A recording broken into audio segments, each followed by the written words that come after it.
तर तू जे मागच्या व्हिडिओमध्ये एवढ्या शिव्या घातल्यास, म्हणजे तुला जेवढ्या येत होत्या नव्हत्या येत त्या सगळ्या तू शिव्या घातल्यास, सो कसं तुला वागवलं आईने घरी जाऊन? काय नाही, आईने अजून 2-4 शिव्या अजून का नाही दिल्यास हा प्रश्न विचारला मला. अजून शिव्या का नाही दिल्या? काय नाही दिल्या, कारण आईला पण देशप्रेम, देशप्रेम तिचं जागा झालं अचानक. मग आईला एकदा व्हिडिओत बसव. मग तुझ्या पण आईला बोलूया मग आपण. महापेरी जाणे का? नाही, मग माझ्या आईचा आणि तुझ्या आईचा एक पॉडकास्ट होऊन जाऊ दे ना. खरं काय वाटतं? नको, माझी आई तुझ्या आईकडे तुझ्या केसांची आहुती मागेल, देशील का तू? ठीक आहे, तू त्याचा रेफरन्स सांगत बस लोकांना. एक फोटो टाक, गरज नाही. तर आईवरनं आठवलं, आपण आता बापाविषयी बोलू. पाकिस्तानचा बाप इंडिया. तर इंडिया फायनलला पोहोचलेली आहे 11व्यांदा एशिया कपच्या. बरोबर.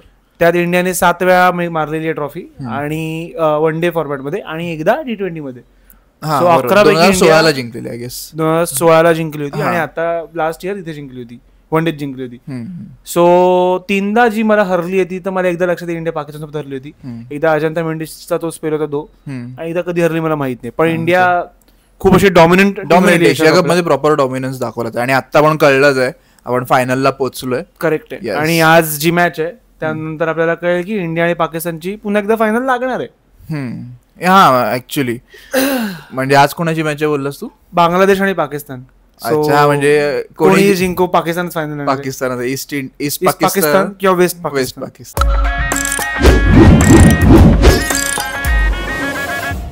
तर आपण कालच्या मॅचवर येऊया. कालची मॅच झाली इंडिया वर्सेस बांगलादेश. तर नागिन डान्सच्या ज्या टीम सोबत आपण काल खेळलोय, इंडियाने स्टार्ट पुन्हा मिरॅक्युलस स्टार्ट केला. अभिषेक शर्माचं काय करावं मला कळत नाही. म्हणजे रोहित शर्माच्या पुढे जाऊन तो खेळ. We asked for Rohit Sharma version, हा काहीतरी वेगळंच वर्जन, अपग्रेड करून त्याच्या करिअरच्या शेवटला जे होता तो आता आहे. नाही, खरं त्याचा ओव्हरऑल करिअर स्ट्राईक रेट 197-198 च्या आसपास आहे, आणि काल पण तो 200 स्ट्राईक रेट. येस, काल त्याने 50-25 बॉल्स मध्ये मारली आहे. आणि मला वाटतंय की त्याचं जे काही लॉंग लिव्हर वालं बॅटिंग स्टाईल आहे ती त्याला खूप फायदेशीर ठरते.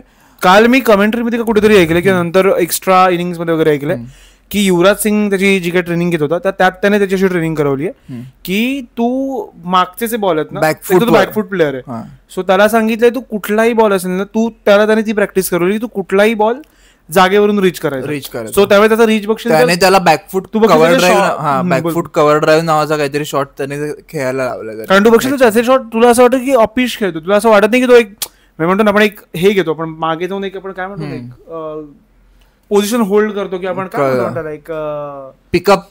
त्याच्या शॉटचा पिकअप नसतो, तू बघशील त्याचे शॉट डायरेक्ट वर जातात किंवा डायरेक्ट त्याचे बॉल पोहोचतात. हा, कारण त्याचं इंटेन्शनच नसतं की बॉल खाली राहावं, त्याचं 6 मारण्याचंच इंटेन्शन असतं. काल पण त्याने किती 6 मारले? 5. काल त्याने 5 छगे मारले आणि 6 चौके मारले. हा, सो काल त्याने पुन्हा 75 मारले 37 बॉल्स मध्ये, थँक्स टू सूर्यकुमार यादव की त्याने काल रनआउट केला त्याला.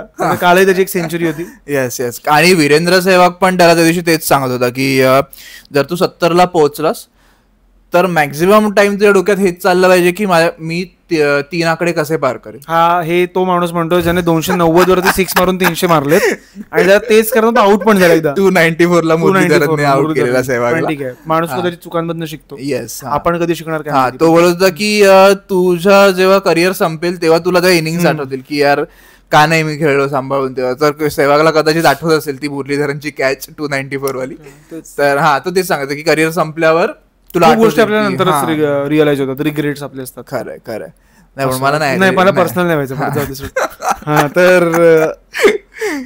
तर तो आणि गिल दोघांनी खूप असं ब्लिस्टरिंग स्टार्ट केलं काल पण. आणि काल गिल गेल्यानंतर मग नंतर एक असा पॅच आला जिथे रन्सच नव्हते इंडियाचे. म्हणजे लिटरली इंडियाचे 6 ओव्हरला 83 रन्स होते आणि इंडियाने 168 ला फिनिश केलं. म्हणजे पुढच्या 14 ओव्हरमध्ये इंडियाने ही थोडी कन्सर्निंग बाजू वाटते मला. 85 रन्स मारले. मिडल ऑर्डरची थोडी कन्सर्निंग बाजू वाटते मला, कारण की लास्ट 1-2 मॅच मध्ये पण सेम हालत झाली आपली की मिडल ऑर्डर तेवढं कंट्रीब्युट नाही करत आहे आपल्या मॅचेस मध्ये. इव्हन तू ओमानची बघशील तर तेव्हा पण 160 ऑर्डर्स रन झालेले आपले, 188 झाले होते.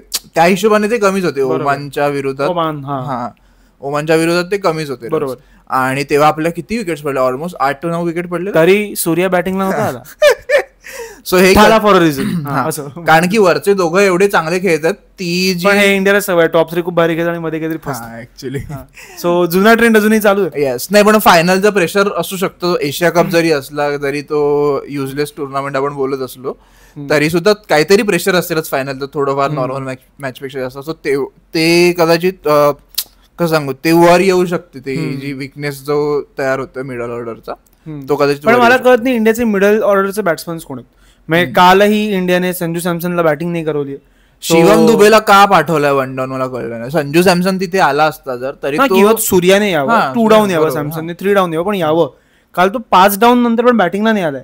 बरोबर, ऍट द एंड 6 विकेट पडले. पण तुला काय वाटतं, एक आपण कॉन्स्पिरसी थिअरी तयार करूया, तुला सॅमसनला ड्रॉप करायचा प्लॅन चाललाय ऑब्व्हियसली. मला असं वाटतं की त्याने काय असेल, पण ते रेसिझम चालू असेल का त्याच्या रंगामुळे, किंवा तो साऊथ वरून येतो म्हणून असं काही असेल का? नाही, माझ्या मते पंजाब लॉबी चालली असं मला वाटतं. लॉबीचा प्रश्न नाही, माझ्या ते पोस्टर बॉय सारखंच आहे की त्यांनी आता गिलकडे पोस्टर बॉय म्हणून बघितलंय आणि Abhishek Sharma out of the box player आहे. सो त्यांना गिल आणि सॅमसन मध्ये त्यांनी गिलला चूज केलंय, पण ह्यात एक अख्खं करिअर त्यांनी कॉम्प्रोमाइज केलंय. म्हणजे तू विचार कर ना, जेव्हा सॅमसन होता, म्हणजे सॅमसन त्याच्या यंग एज मध्ये होता, तेव्हा रोहित आणि विराट वर पिकला होते, शिखर धवन, के.एल. राहुल हे ये जा करत होते. सो त्यात त्यांनी चान्स दिला नाही, कारण हे रिझन्स होते. राहुल पण गेला, रोहित पण गेला, विराट पण गेला, आता पण त्याचा चान्स नाही बनत. म्हणजे काय, सॅमसंग 2014 पासून वगैरे इंडिया खेळून झालाय तो. आणि तो 12 मध्ये राजस्थानसाठी खेळला होता, 13 का 12 मध्ये असो. पण रिझन तर मला पण नाही का की त्यांना सॅमसनला ड्रॉपच करायचं, तर मग सांगून करा. पण त्याने आफ्रिकेत 3 सेंचुऱ्या मारल्या रे, आफ्रिकेत 3 सेंचुऱ्या. बरोबर. सो अशा नंतर तुम्ही गिलला कुठला, म्हणजे जर शिवम दुबेला जर तुम्ही वर प्रिफर करत असाल ना, तर सॅमसंगला करावंच. मी तर म्हणतो त्याने ओपनिंगच करायला लागली होती काय सॅमसन. आणि ऍक्च्युली गिलचं सिलेक्शनच हे कॉन्ट्रोवर्शियल होतं एशिया कप साठी. त्याला व्हाईस कॅप्टन बनवणं वगैरे देखील, यशस्वीच्या वर जाऊन जयस्वाल. सो ते होणारच आहे आय गेस. गंभीर जोपर्यंत कोच आहे तोपर्यंत ह्या गोष्टी असणारच आहेत. मे बी हे पण की इंडियात टॅलेंट पूल खूप मोठा आहे, त्यामुळे तू 11 जेव्हा घेशील तेव्हा 111 लोकांसोबत नाइंसाफी झालेली असणार आहे मित्र. सो ते असेलच मला वाटतं इंडियामध्ये. मग नको खेळ सॅमसंगची बाजू. आणि मला अजूनही कळत नाही विराट आणि रोहित इंडिया का नाही खेळत असं. काल मी आता एका मीम पेजवर बघितलं की Ajit Agarkar tried to reach out to Virat Kohli but he didn't respond about his ODI retirement on the cards. बाबा खेळवा, 27चा वर्ल्ड कप खेळवा. रोहित शर्माने 10 किलो वजन कमी केलंय भाई, आता यासाठी तर खेळवा. अभिषेक नायरने स्टोरी टाकलंय की 10,000 ग्रॅम्स हे काहीतरी त्याने हे टाकलेला, कॅप्शन टाकलेला आणि रोहित शर्मा बरोबरचा फोटो होता. आणि आता ते लोक तर पॅशनेटली प्रयत्न करत आहेत आणि त्यांचा गेम ऑफ नाही आता सध्या तरी नाहीच आहे. त्याने चॅम्पियन्स ट्रॉफीला फायनल 85 किती मारले, विराटने तर सेमीफायनल आणि अख्खी चॅम्पियन्स ट्रॉफी तो चांगली खेळला होता. बरोबर. सो अशात त्यांना काढण्याचं काही असं वाजिब रिझन नाही. आणि उगाच त्यांचं एज झालंय म्हणून त्यांना रिटायर व्हायला लावा हे चुकीचं आहे. आयपीएल मध्ये ठीक आहे काही काही लोकांसाठी हा नियम, पण इंटरनॅशनल आणि 38 इज स्टील ओके रे. हा ठीक आहे. सचिन कधीपर्यंत खेळला रे? सचिनची शेवटची 2 वर्ष बघ तू, सचिन 40 पर्यंत खेळला, आउट ऑफ फॉर्म होता सचिन पूर्ण, तरी सचिनला खेळवतच होते. ह्या दोघांनी पण इनफ केलंच आहे इंडियन क्रिकेटसाठी. सो मला नाही वाटत की त्यांच्याबरोबर अजित आगरकरने ते करावं जे बाकीच्या. आपण अचानक मुद्दा वेगळा विराट आणि रोहितकडे घेऊन गेलो, पण ठीक आहे यार, they are part of the team. पण नंतर जसा गिल गेला, एक मध्ये आपली काय म्हणा अवकाळ सुरू झाली ज्यात सूर्यकुमार, तुला वाटतं ते बराच काळ झाला जरा आउट ऑफ टच. आणि खास करून या एशिया कप मध्ये त्याचे लागतच नाही. लास्ट मॅच पण तो नाही, माहिती त्याची कॅप्टन्सी त्याला लागत नाही, कारण तो कॅप्टन्सी करायला लागल्यापासून बॅटिंग केलेली आहे, थोडी ऑफ कलर दिसली. बरोबर असू शकतं. आणि सूर्यकुमार याच्यावरती खूप निर्भर करते इंडिया, कारण इन जनरल स्टॅट्स बघशील त्याचे.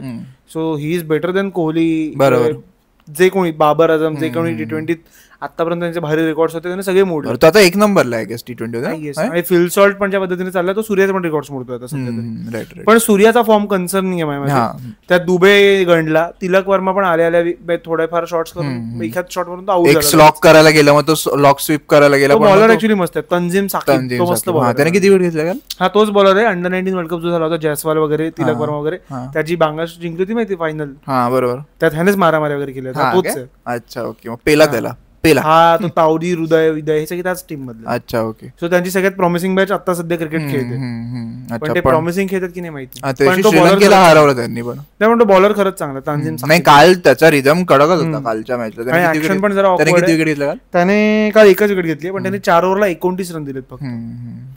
सो नंतर हार्दिक पांड्या टुवर्ड्स एंड जरा जस्ट हार्दिक पांड्या काय शॉट्स खूप चांगले खेळले. हार्दिक पांड्याने एक कव्हर्स मध्ये ड्राईव्ह मारला, कव्हर मध्ये जो काही 6 मारला तो कडक मारला भाई, कडक. खरं. आणि अक्षर पटेल पण काल थोडासा ऑफ कलर दिसला मला. 10 रन्स आणि किती 15. अक्षर पटेल या पूर्ण टुर्नामेंट मध्ये. पण माझं म्हणणे सॅमसनला का नाही, मग का नाही सॅमसनला पाठवलं, हा प्रश्न तसाच राहणार आहे. बरोबर आहे. येस, कदाचित आपल्याला जाऊन त्याला विचारावं लागेल की भाई काय आहे तुझं नक्की. सॅमसनने असं काय घोडं मारलंय जे चेहलपेक्षा जास्ती मोठं आहे. आता चेहलचं कळेल आपल्याला. एक राईज अँड फॉल नावाचा शो चालू आहे, तर धनश्री सांगेल सगळं. सांगतेच ऍक्च्युली. एक व्हिडिओ बोलली काय की मी माझं तोंड उघडणार नाहीतर मग उलट PR रूल माझ्यापासून. अच्छा. एक मी अजून एक पॉडकास्ट बघितला, त्यात कोणतरी मॉडेल वगैरे होती, मला आठवत नाही, त्याचं नाव नाही आठवत तिथं. तर ती बोलली की एक इंडियन क्रिकेटर ने मुझे मैसेज किया था और ऐसे बहुत ऐसे बहुत सारे मैसेज आए थे और मैं नाम नहीं लूंगी. तो समोरचा पॉडकास्टर पण हरामी, तो विचारतोय कौन से IPL टीम से खेल रहे थे वो. पण खाली कमेंट्स कडे होत्या त्याला फॉर रिझन. हा था लेग स्पिनर होता असं वगैरे बोलली ती. आणि खाली कमेंट होती की हा थाला ने भी एक मैच में लेग स्पिन डाली थी. कडक होतं भाई तो, कडक होतं. आणि वर कॅप्शन बोललो तर मी जाऊ द्या. पण आपल्याला आधी ऑलरेडी एकदा शमीचे चॅट सुद्धा रिव्हील झाले होते, 2-3-4 बऱ्याच वर्ष आधी. सो माहित नाही आता आपण का सॅमसंग वरती का सॅमसंगने कोणाच्या बायकोला मेसेज केलेत हे इम्पॉर्टंट आहे. नाही सॅमसंग मला तसा वाटत नाही. पण तो चांगला क्रिकेटर आहे. आय गेस त्याला जेवढे चान्सेस अनलकी त्याला चान्सेस मिळाले, त्याला नाही मिळायचं नाहीये. पण माझ्या तो अनलकी त्या फेरिस्ट मध्ये जाईल असं मला जाम वाटतं त्याच्याबद्दल. तो जो टॅलेंट होता 2012 जे आपण बघितलं राजस्थानमध्ये, त्याची जी टायमिंग, त्याचा जो पुल शॉट त्या काळात होता. Sanju Samson we are with you. ठीक आहे, सॅमसंग वर येऊया आपण बांगलादेशवरती, का ते माहितीये पण येऊया आपण. तर बांगलादेशने स्टार्ट खरंच चांगला केला होता. त्यांचा जो बॅट्समन आहे त्याचं नाव आहे सैफ हसन. त्याने काल थोडी स्लो इनिंग खेळली, पण त्याचे काही काही शॉट्स जाम भारी होते. मी तुझ्या पद्धतीने कोणतरी त्यांचा 49 वर रनआउट पण झाला ना. एक त्याने 69 केले आणि एकाने 21 केले. बाकी सगळे 10च्या पण वर नाही गेले, बाकी 10च्या वरती पण नाही. सो हे दोघं होते. आणि त्यात तो जो बॅट्समन म्हटलं सैफ हसन, त्याने काल एक तर त्याने बुमरासोबत चांगली बॅटिंग केली, त्याला आउट पण बुमरानेच केला. पण त्याने काल स्पिनर्सना खरंच चांगली बॅटिंग केली. म्हणजे शॉर्ट बॉल तो बाहेर पोहोचवत होता आणि त्याने actually through out the inning पण चांगली अँकर केली होती. पण मग त्याशिवाय कोण नाही खेळलं. 127 ला ते लोक ऑल आउट झाले. राईट. येस. आणि मला वाटतं की कुलदीप यादव आणि वरुण चक्रवर्तीने जी बॉलिंग केली काल कमाल. आणि कुलदीप यादव तो बघशील बराच का झाला मला आजकाल तो अनप्लेबल वाटायला लागला. स्पिनिंग कंडिशन तो प्रॉपर रिदम सापडलाय त्याच्या बॉलिंग मध्ये, तो कॉन्फिडन्स दिसतोय की भाई त्याचा बॉल पोहोचत तिथलं असं वाटतं. त्याला कधी ह्याचा बॉल पोहोचण्याला कळतच नाही, तेवढ्यात विकेट जाते. एक्झॅक्टली त्याचा बॉल. आणि तो पुढे टप्पे टाकतो, असं नाही की वाचायला जातो तुम्ही मारा मला, मी तिथून आउट करणार तुम्हाला. आणि वरुण चक्रवर्तीची मिस्ट्री जी काही सॉल्व्ह करता नाही येते लोकांना, त्याबद्दल खूप खुश आहे की नॉर्मली आता वरुण चक्रवर्तीचं जेवढे काही वर्ष खेळलाय, तो 2-3 वर्ष झाली गेली, 1-2 वर्ष तो कन्सिस्टंटली खेळलाय. पण त्याला येऊन 4 वर्ष झाले. सो 4 वर्षात मोस्टली तरी मिस्ट्री स्पिनर जे काही आधी आलेत त्यांचं करिअर संपलेलं आहे, त्यांची मिस्ट्री सॉल्व्ह केली आहे समोरच्या लोकांनी. पण वरुण चक्रवर्तीची मिस्ट्री अजून सॉल्व्ह झालेली नाहीये, थँकफुली. आणि ती पुढच्या अनेक वर्ष अशीच राहावी असं मला वाटतं. येस. आणि अजून बुमराने काल पुन्हा त्याला फॉर्म त्याचा गवसलाय. बुमराने लास्ट मॅच मध्ये 45 रन्स वगैरे मारलेले 4 ओव्हर मध्ये. काल त्याने 18 रन देऊन 2 विकेट काढले. आणि काल राघव जुवाल बोलला तेच काय, अख्खा क्रिकेट एक तरफ, मेरा बुमरा एक तरफ. येस. लॉर्ड बॉबी आणि राघव जुवाल. सो अजून त्यांच्याकडनं ऍज सच बॅटिंग मध्ये काही फार ग्रेट एफर्ट नव्हता. त्यांनी त्यातलं 2 म्हटलं ते, एकाने 21 एकाने 69 केले, बाकी सगळे त्यांचे 10च्या आत राहिले. सो स्कोर पण कमीच झाला. पुन्हा तेच आहे रे, तू स्ट्रॉंगर टीम, तू किती कोणी समोरचं चांगलं खेळ, स्ट्रॉंगर टीम ती पोझिशन होल्ड करून जाते बऱ्याच वेळा, मोस्ट ऑफ द टाइम. नाही तर काय एखाद वेळेला वगैरे होऊ शकतं की जी वीक टीम आहे ती घेऊन जाईल, अपसेट करू शकते. पण इंडिया, ऑस्ट्रेलिया, इंग्लंड यांच्यासारख्या टीम समोर तू त्या नैया पार करके लेके जाएंगे वैसा होता है. आता बघू, फायनलला आलोय आपण. सो फायनल बद्दल कोणाची नैया पार लागते फायनल मध्ये? मला वाटतं की पाकिस्तान येईल. कुठलं? ईस्ट की वेस्ट पाकिस्तान, वेस्ट कोणी येऊ दे. आम्ही सगळ्यांना दाखवू की बाप कोण आहे. वेस्ट पाकिस्तान तुला असं वाटतं. I am betting on East Pakistan. अच्छा ओके. चल माझं म्हणणं बांगलादेश पुन्हा एकदा बेट लावतोस तर मित्रा. काय लावतोस तुझं? काही नाही. माझं म्हणणं आपल्या क्रिकेटर्सच्या करिअर वरती आपण आपलं हे किती वेळ लाज नाही वाटत एवढं बोलतो असं पुन्हा तेच करतो. बेट तर लावू शकतो मी. बेट मध्ये काही लावत नाही त्यामुळे ठीक आहे. तर मला वाटतं की बांगलादेश जिंकेल असं मला वाटतं. आणि मला जिंकणी मजा येईल. पण लागोपाठ ते लोक 2 दिवस ऍक्च्युअली 2 दिवस लागोपाठ मॅच. त्याच्या कोचने स्टेटमेंट पण दिलेलं की आम्हाला काही प्रॉब्लेम नाहीये. तसे T20 आहे. सो मला वाटतं की बांगलादेश जिंकेल आणि येईल फायनलला. आणि लेट्स सी फायनल कोण जिंकतंय. पण अभिषेक शर्माच्या पद्धतीने चाललाय. He is going great. Is really going great. आणि गिल सुद्धा T20 मध्ये स्थिरावेल. काल 19 बॉल 29 मारलेत त्याने. एक त्याने 6 उचलला जो कोणी स्पिनरला उचलला वाटतं कडक. रिशाद हुसेन मिड विकेटला. कमाल मजा आली बघून. आणि टायमिंग असं नाही की स्लॉक केला त्याने प्रॉपर. टायमिंग वर शॉर्ट स्लॉक्स होता पण त्याने टाइम केला. हा. सो लेट्स सी फायनल कशी जाते. आणि होपफुली हा इंडियाचा 9वा एशिया कप असणार आहे. 9वी विक्ट्री असेल एशिया कप मधली. आणि म्हणजे एशिया कपच्या फायनल मधली. येस. आणि याच्या पुढे ऑस्ट्रेलियाची टूर आहे. ऑस्ट्रेलिया इंडियामध्ये येणार आहे. ODI चालू होणार आहे. त्याबद्दल तुला काय वाटतंय? रोहित आणि विराटला घेतलं जाईल? माहित नाही मला. आता मला कोणाचाच भरोसा नाही राहिलाय असं. काय रे काय झालं? इव्हन कॅरेबियन प्रीमियर लीग पण पोलार्डची टीम जिंकली आपली. TKR जिंकली. पण मला तर रोहित आणि विराटवरती काही बोलायचं नाही. कारण यू नेव्हर नो त्यांचे काही डिसिजन चाललेत. ते कधी सांगतील काय माहित नाही. तो एकतर रोहित टाकतो टोपीचे फोटो टाकत असतो मध्ये. तुला मग व्हिडिओ घेऊन किती वेगळंच आहे. त्याचा एक PR तसा वेगळा चाललेला. त्याला कितीतरी वर्ष कंप्लीट झाली इंटरनॅशनल क्रिकेटमध्ये. सो त्याने पुन्हा टाकला. आणि त्याने मागे काहीतरी टाकला. टेस्ट कॅप्टन थोडी गाण पडली बाबा. काय करतोस? सो विराट अगदीच सायलेंट खेळतोय. विराट डायरेक्ट कुठेतरी मंदिरात. विराट सिलेक्टरचे पण फोन नाही उचलत. विराट डायरेक्ट मंदिरात सांगेल आज संपलं. नाही तर असे शॉपिंगचे वगैरे व्हिडिओ येतात हल्ली विराटचे. शॉपिंग करतानाचे, अनुष्का बरोबर फिरताना. चांगलं आहे यार. असं आयुष्य पाहिजे ना. असो चला. तो विरोट आहे आणि आपण भावेश आणि आम्ही होतो. असो. येस. तुम्हाला कालच्या मॅच बद्दल काय वाटलं? बांगलादेश कशी खेळली, इंडिया कशी खेळली, ते सगळं तुम्ही आम्हाला कमेंट्स मध्ये नक्की सांगा. आणि लाईक करा, शेअर करा, सबस्क्राईब करा. मांडीला खाजला, क्रिकेटवरचा पहिला मराठी पॉडकास्ट. येस.